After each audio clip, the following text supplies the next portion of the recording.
Lisons l'évangile de Jésus-Christ selon Marc, au premier chapitre, les versets 9 à 15. Inscrit dans le prologue, ce texte marque la fin du ministère de Jean le Baptiste et le début du ministère de Jésus. L'évangéliste Marc raconte le baptême de Jésus, son séjour au désert, puis sa proclamation. C'est sur ce texte que portera la prédication du jour. À cette époque-là, Jésus vint de Nazareth en Galilée et fut baptisé par Jean dans le Jourdain.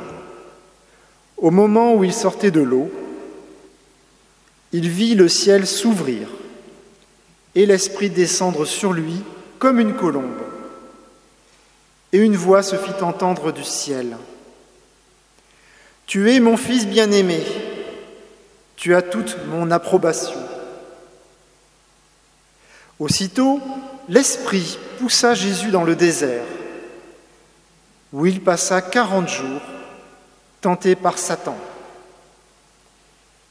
Il était avec les bêtes sauvages, et les anges le servaient. Après que Jean eut été arrêté, Jésus alla en Galilée. Il proclamait la bonne nouvelle du royaume de Dieu et disait : « Le moment est arrivé et le royaume de Dieu est proche. Changez d'attitude et croyez à la bonne nouvelle. » Seigneur, ta parole est la vérité. Sanctifie-nous par ta vérité. Amen. Chaque année, le premier dimanche du temps de Carême, le lectionnaire de l'Église romaine choisit toujours le récit biblique dit de la tentation de Jésus au désert, afin d'introduire et d'expliquer les 40 jours de Carême. Alors bien sûr, oublions les privations, les abstinences, les pénitences, ascèses, jeûnes et autres pratiques traditionnelles du Carême. Elles sont d'autant moins appropriées cette année 2021 que cette longue et grave crise sanitaire Covid nous prive déjà de tellement de choses essentielles à notre vie. Nous avons déjà fait preuve de beaucoup de renoncements et nous faisons face à de véritables déserts engendrés par cette crise. Déjà le désert économique, avec la suspension ou la perte d'emploi et l'augmentation de la précarité. Un profond désert culturel, avec la suspension des activités et événements culturels. Un désert spirituel, avec les restrictions sur les réunions et rassemblements des cultes religieux. Un grand désert social, avec l'affaiblissement des relations sociales, professionnelles, sportives, scolaires, étudiantes, associatives, communautaires, même amicales, même familiales et même affectives. Et aussi avec l'absence de contact physique avec les personnes, y compris dans le cercle familial. Nous faisons face aussi à un désert de liberté, avec des restrictions sur nos déplacements, et je dirais même à un désert aussi gastronomique, avec la fermeture des lieux de café et de restauration. En résumé, cette année 2021, nous sommes actuellement dans une situation de renoncement permanent, obligés de rester cloîtrés dans notre domicile pour travailler, manger, dormir, s'occuper. Face à toutes ces situations de désert, nous avons vraiment besoin de soutien, de ressourcement et d'inspiration spirituelle. Alors revenons au texte de l'Évangile selon Marc. afin d'y discerner ce que peuvent signifier pour nous, aujourd'hui, ces 40 jours qui précèdent le dimanche de Pâques, notamment dans cette période de crise sanitaire. Ce récit, dit de la tentation de Jésus au désert, est raconté dans les 3 évangiles synoptiques, selon Matthieu, Marc et Luc, mais pas dans celui selon Jean. Autant les évangélistes Matthieu et Luc détaillent les tentations faites à Jésus par le Satan ou le diable, respectivement en 11 et 13 versets, autant l'évangéliste Marc résume simplement le récit en un seul verset. Vous avez peut-être noté que, contrairement au lectionnaire indiquant les versets 12 à 15, j'ai choisi d'élargir le passage à partir du verset 9. Car dans l'Évangile selon Marc, le baptême de Jésus et la tentation de Jésus sont si étroitement liés qu'il ne faut pas les dissocier. En effet, lors du baptême de Jésus, le ciel s'ouvre, l'Esprit descend sur lui, une voix se fait entendre. Puis dans le verset 12, aussitôt l'Esprit le jette dehors dans le désert. Lit-on littéralement dans le texte grec. Ainsi, c'est le même Esprit qui successivement descend sur Jésus, puis le jette sur le désert.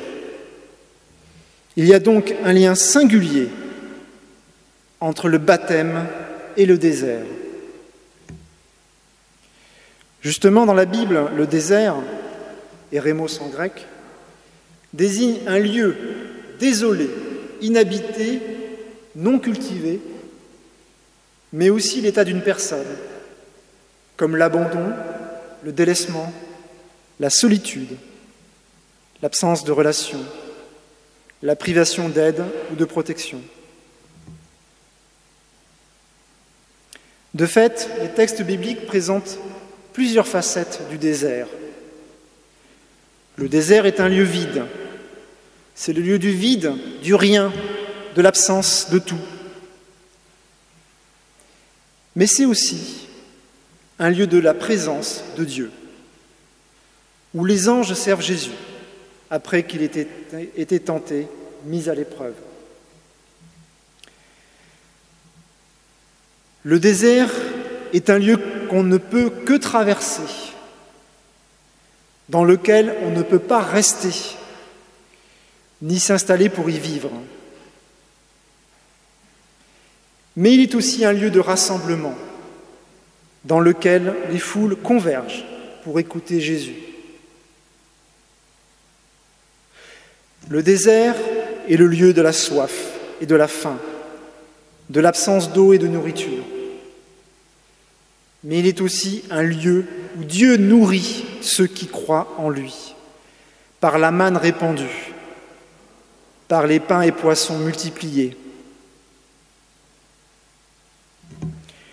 Le désert est le lieu de la tentation et du face-à-face avec le Satan, Satanas en grec, ou du diable, diabolos en grec, qui met à l'épreuve, calomnie, accuse, divise.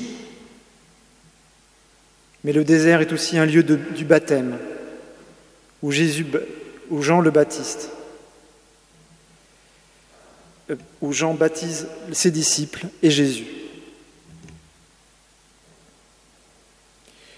Le désert est un lieu de la proclamation de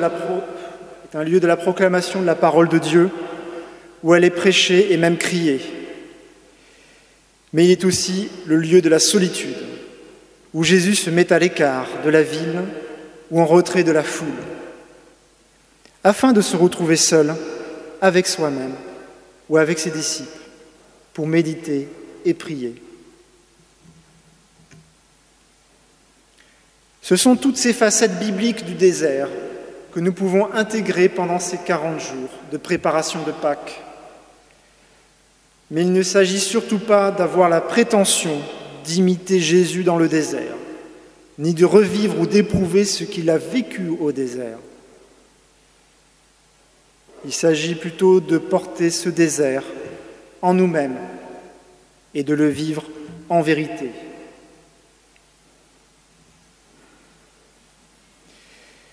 Pendant ce temps de préparation de Pâques, mettons de côté nos choses superflues et peu importantes, nos préoccupations, nos tracasseries, nos urgences que nous nous fabriquons. Faisons ainsi de la place en nous-mêmes, du vide intérieur, du rien, de l'absence, afin de créer en nous un lieu de la présence de Dieu. Bousculons aussi nos certitudes, nos savoirs, nos préjugés, nos réflexes, nos habitudes, pour que notre vie ne se fiche pas dans un lieu désert aride, désolé et surtout inhabitable.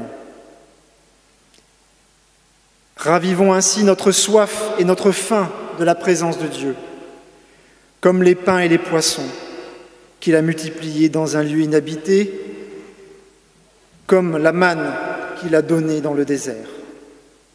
Ainsi, il nous nourrit de sa parole de vie.